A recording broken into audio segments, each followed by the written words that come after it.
Piya, out in the open. Here I am. That joke's getting old, by the way. I'll tell you, but it has to be said. It has to be said.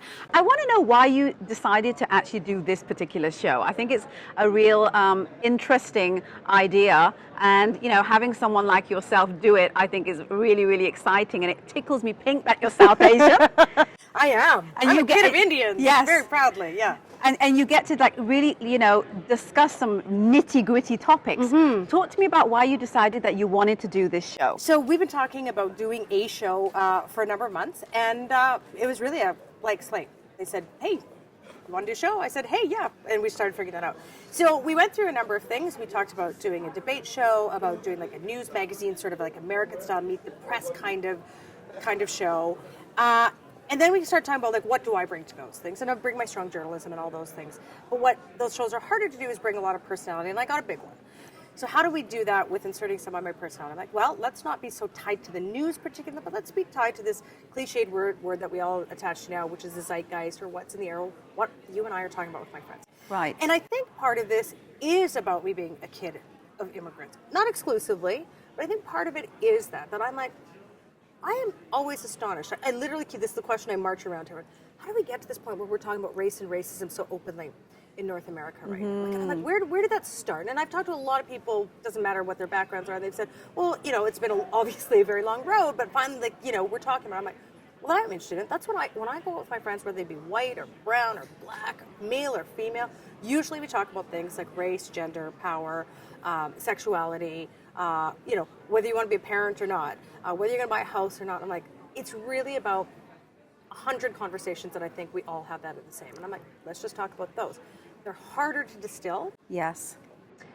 There's so much gray area. There's so much gray area, so right? when we were excitement, right? When we were coming up with the name, I'm like, we're all like gray, and then we're like, gray power? No, it's you'll think of it like a show for older people. But that's really what I'm trying to delve into, right? I'm really exhausted by a couple things. I'm exhausted by the impulse, I think, kind of collectively to reduce us all to labels and check-in boxes, no matter who we are. Mm-hmm. And you're this, therefore you're that, right? And the second thing is that things being very black and white.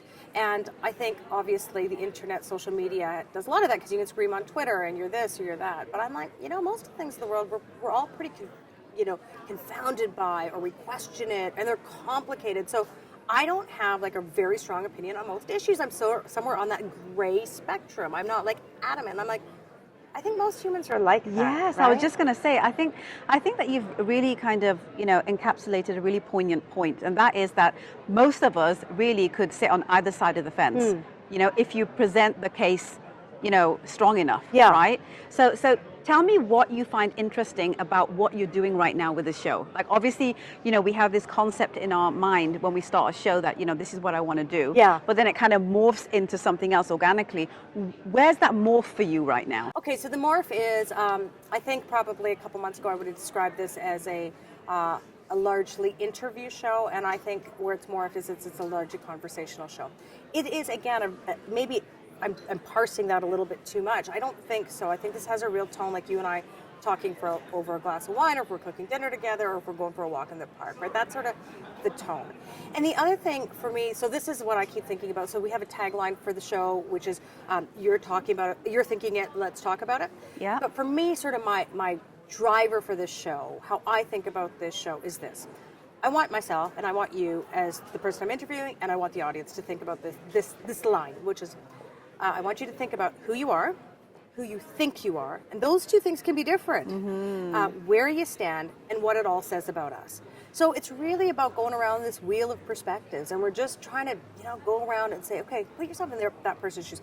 Maybe we'll understand them for a moment if we stop judging them from where we stand and just think about it and learn about what it's like to live their life. So that for me is where the morph is happening, right? I still think people need to be held accountable, and I know that's a really big word.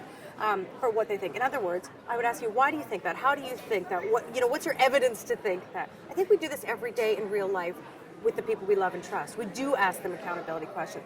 That's that's what we're trying to do with the show.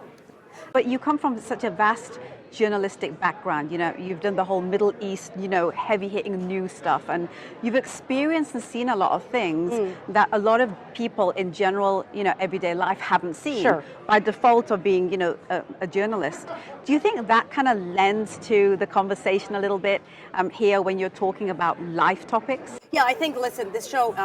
It's not a lifestyle show. It's a journalist show. Yeah. I'm a journalist. I can't even take that out of me anymore, right? I've been curious since I was a kid, and then the journalism was baked in, right? I can't get rid of that. So this is a journalistic show. You will hear me being a journalist. I don't care if you're the Prime Minister or you pick up my trash on Wednesdays. It's not disparaging. You are both people doing both very cool jobs. You're putting food on the table for yourself, maybe for a family. You're trying to live life to its fullest and you're enjoying it. Doesn't matter. I don't care about people's status. I am just not wowed by that at all. Mm-hmm. What are you wowed by? Other than inquisitive curiosity? Contrarians. Yes. Yeah, I like people who are really principled and aren't afraid to say it. But are open-minded. But open-minded enough to not just be arrogant about their beliefs, right? People like that wow me. They're hard to find. They're hard to find more and more, right? We got a lot of groupthink going on in the world. Yeah, right? Absolutely. So I like people like that. I like people that are really funny and have a dark sense of humor. I got a super dark sense of humor. Yeah, that's what I like. I like people who have opinions. I'm not really. Again, I think this goes back to the household I grew up in. My mom and dad came from India, but it was my mom who left in 1967 for a job and asked her boyfriend at the time, who's my dad, to come. Unheard of. My mom is a trailblazer for her time and where she came from. So I really respect that. But my mom and dad are both about kind of say what you think. Yeah. You know. Sometimes you're very lucky. I'm really lucky. Yeah. That you got to have that dialogue, that you got to actually weigh in, right? Yeah, sure. Yeah. I mean, listen, I just get an opinion too, but that's my other thing is like, we all get an opinion. That's what we're humans. We get an opinion. Absolutely. You're allowed to. I'm not weighting your opinion more, unless it's about like the area that you study and research more than someone else's. Right. At least on the surface, right? I don't judge you because you're a woman and your opinion versus a man and his opinion on most 99% of things. Yeah. Unless you tell me, what it's like to have a baby. I probably trust your Absolutely. Well, it's a distant memory. My son is almost 19. Right. I got 3 little ones. So I got a 6-year-old daughter and 2 3-year-olds. So how do you do all that? Like, you've got this, really interesting role here at CBC Radio. And obviously a lot of thought goes into where you want to go with kind of the subject matter you want to talk about. And you have to really listen. That's the other thing, right? You have to really listen to what people are saying to you to be able to have that dialogue on your show. And then you have to flip out of that headspace and become mom or become wife or become daughter, right? It sounds like a cliche question, but every time I ask it, I get, so much insight into how people function and how they live their lives. Yeah. And I want to know what your thoughts are. So I got a busy life. Big deal. So do you. So do most people, right? Like, I'm not working 3 jobs. I'm not going to work at, 3 in the morning, then my next job at 11. So like, boo-hoo, my life is busy, right? That's what I remind myself, because I'm so busy, right? I don't want to have a busy off with myself or with anyone else. But I imagine, we have a nanny. My parents come visit a lot to help take care of my kids. I got a sister who lives here. She helps us. I sort of silo my life. I love working. I tell my kid who's 6 when she complains that I'm not home too much or as much as she would like, which is every moment. I tell her, Mommy really loves work, and Mom's really lucky. She's really lucky to have a job that she really, really loves. And I work, so I'm a better parent. I come home and it's my kids' time and my time, and I go out with my friends and it's their time. So how do I manage it? I don't know. I plan. You just do it.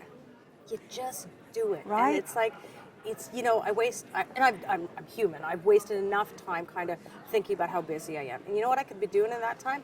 Spend it with my kids or being at work. So I may as well just not, go there. I hear you. And my mom says, you know what? Like, I'm 42. She's like, life isn't always this busy. You got young kids. You got this career that's going really well. My husband's a journalist here too. Absolutely. Who's amazing in parenting and in journalism. More so. I'm glad you said that. Yeah, more so in both of them probably in some ways. But we just all do it. You do it too. Doesn't matter that your kids, would you say 19? Yeah. Yes. You do it. I don't think about it. I just do it because I love everything I do. Otherwise, I decide not to do it. Yeah. And I don't do it. Exactly.